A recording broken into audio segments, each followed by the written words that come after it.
Hello everyone. Sale of the goods act 1913 के अंतर्गत में जो सब्जेक्ट मैटर है, जो कॉन्ट्रैक्ट ऑफ सेल के लिए जो सब्जेक्ट मैटर होता है, उसमें गुड्स उसका बहुत ही इम्पोर्टेंट रोल होता है, या जिसे हम मुख्य आधारभूत भी कह सकते हैं, या उसका जो कंटेंट है सेल कॉन्ट्रैक्ट ऑफ सेल्स के, उसमें गुड्स अपने आप में एक इम्पॉर्टेंट फैक्टर होता है, जिसके बिना जो कॉन्ट्रैक्ट ऑफ सेल्स है उसका फॉर्मेशन इम्पॉसिबल होता है।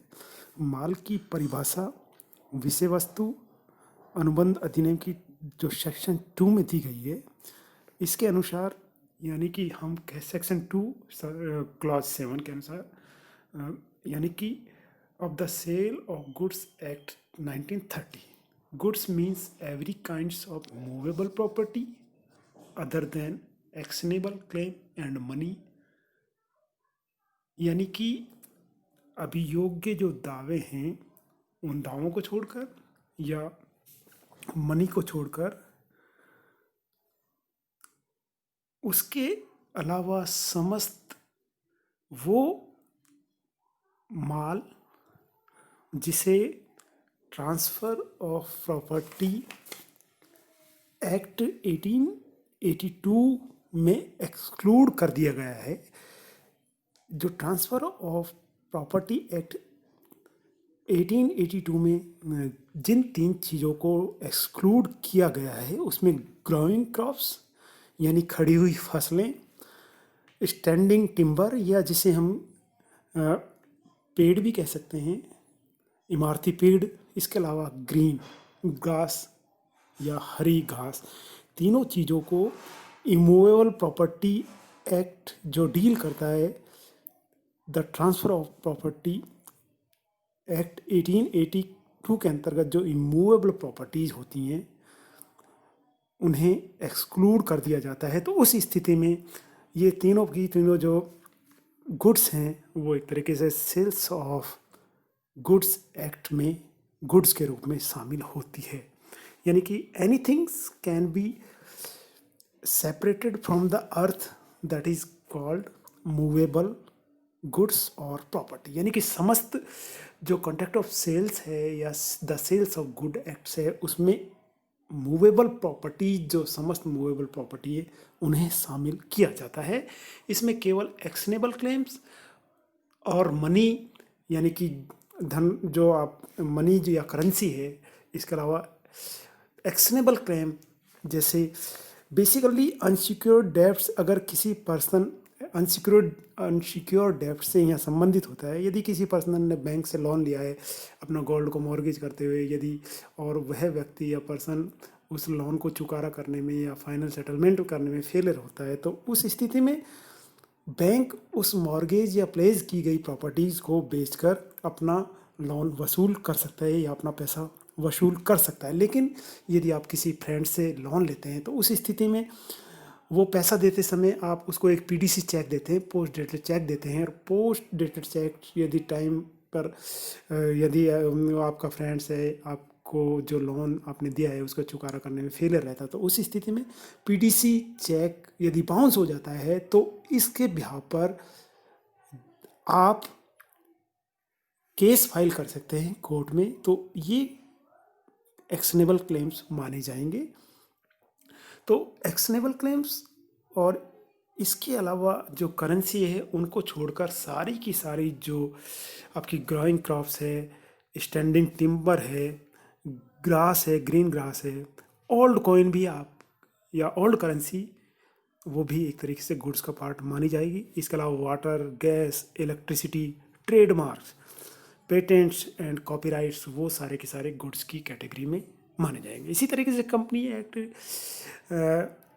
2013 के सेक्शन 44 में दिया गया है कि शेयर्स एंड डिवेंचर्स में भी treated as a movable property होंगे, यानी कि शेयर्स, डिवेंचर है, स्टॉक्स है, वो भी एक तरीके से मूवेबल प्रॉपर्टी का हिस्सा होंगे। इसके अलावा गुडविल, तो यानी कि ये सारी की सारी कॉन्ट्रैक्ट ऑफ सेल्स के अंडर गुड्स में काउंट होती है। नेक्स्ट हम डिस्कस करते हैं kinds of goods. Kinds of goods के तहत हम यानी कि 3 कैटेगरी में हम माल को डिवाइड कर सकते हैं। Number 1 existing goods, second 1 future goods and third one is contingent goods या संयोगिक माल भी जिसे कहते हैं। Number one, existing goods. Existing goods से ऐसे माल से है जो अनुबंध करते समय या कॉन्टैक्ट करते समय वास्तव में एग्जिस्ट होता है या सेलर के पास में वह माल होता है या seller at the time of making of contact, मतलब existing goods are those which exist or purchased by or owned by the seller, यानी कि जो कॉन्टैक्ट ऑफ सेल करते समय है या कॉन्टैक्ट करते समय वास्तव में विक्रेता के पास में वह माल उसके पोजीशन में होता है, उसके स्वामित्व में होता है और इसके अलावा एक्चुअली उसके पास में माल उपलब्ध होता है, तो वो एग्जिस्टिंग माल कहलाता है। तो for the existing goods following condition should be fulfilled. Goods exist और available with the seller at the time of making of the contact, यानी कि जो गुड्स है वो सेलर के पास में कॉन्टैक्ट करते समय उपलब्ध होना चाहिए। Second one, goods purchased by the seller at the time of making the contact, उसके अधिग्रहण या उसके पोजीशन या उसके कब्जे में होना चाहिए जब कॉन्टैक्ट किया जा रहा हो सेल ऑफ गुड्स का। Goods owned by the seller at the time of making the contact of sale, इसके अलावा जो माल है उसके विक्रेता के स्वामित्व में होना चाहिए। For example, X sells 2 motorcycle to Z which are standing in front of his door, यानी उसके घर के पास है, घर के दरवाजे के बाहर खड़ी हुई है। Here is the example, motorcycles are existing goods which are owned and purchased by the x.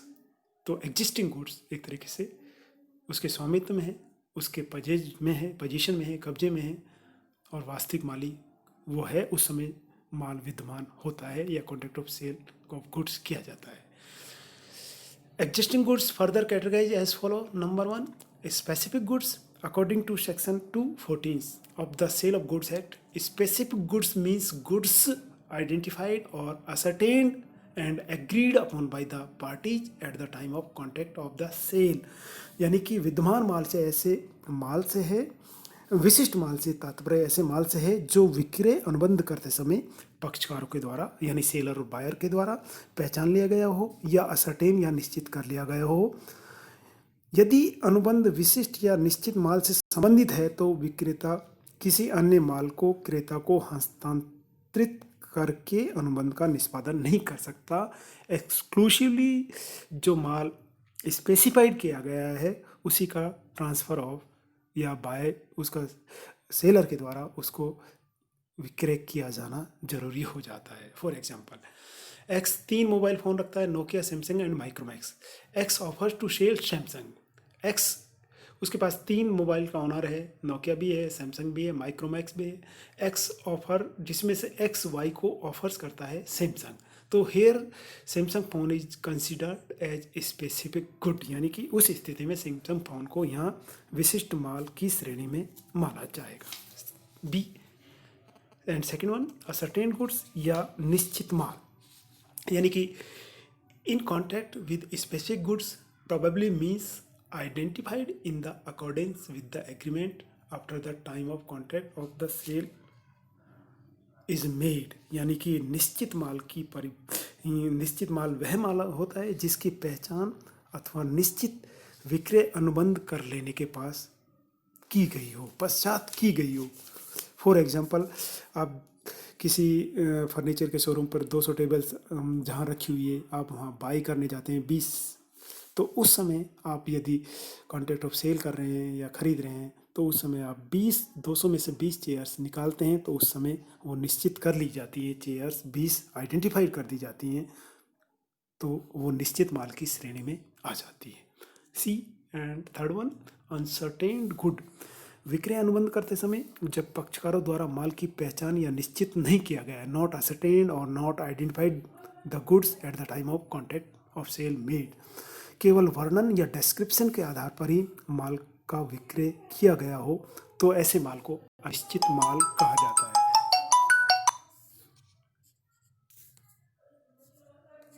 For example, x के पास में 5 घोड़े हैं। He offers to 2 horses to buy without specifying which of them to be delivered.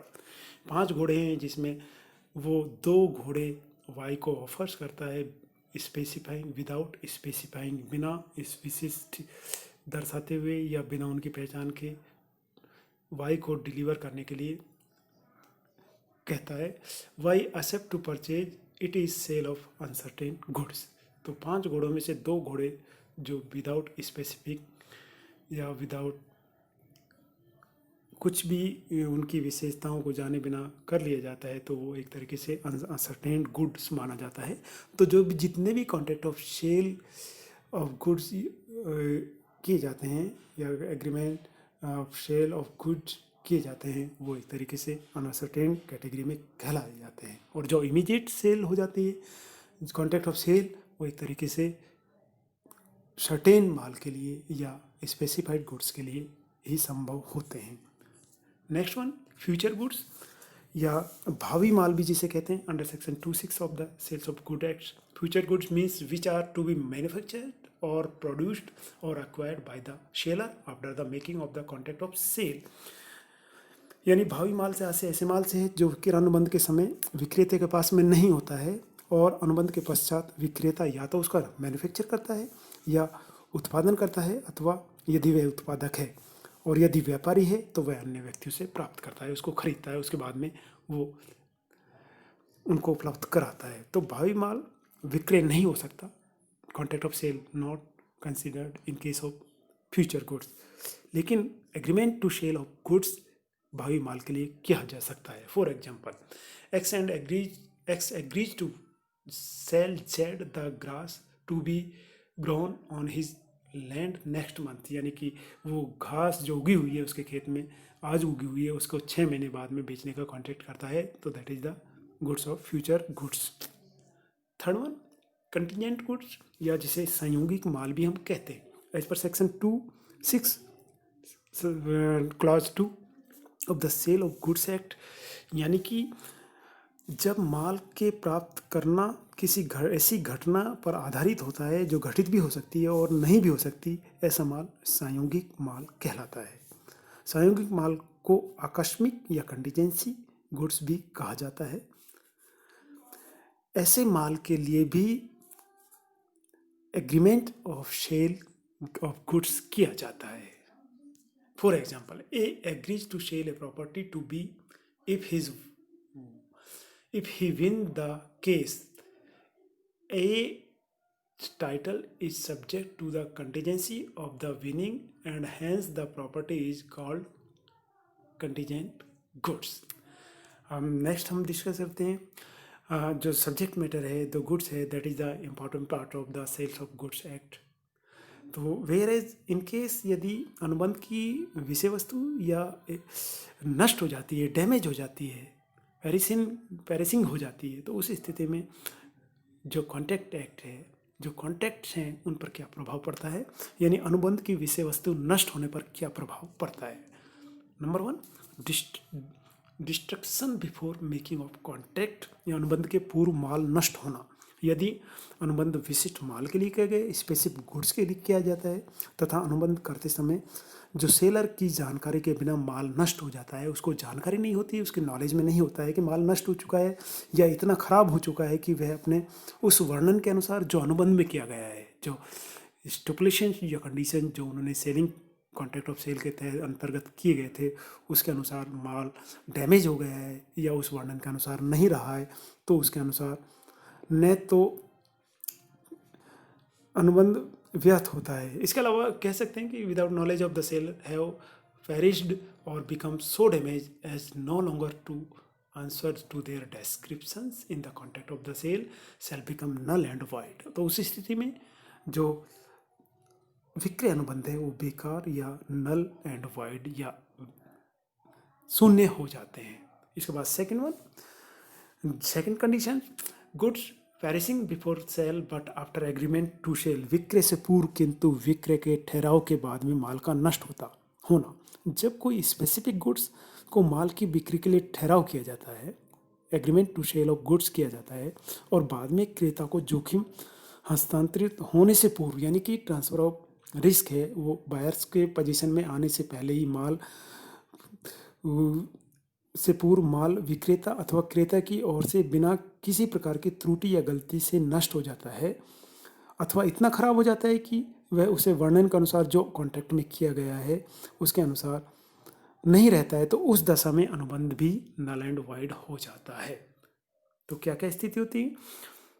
इसके लिए जो ठहराव को व्यर्थ मानने के लिए, नल एंड वाइड मानने के लिए कुछ कंडीशंस, स्टिपुलेशंस या शर्तों को जो पूरा करना जरूरी है।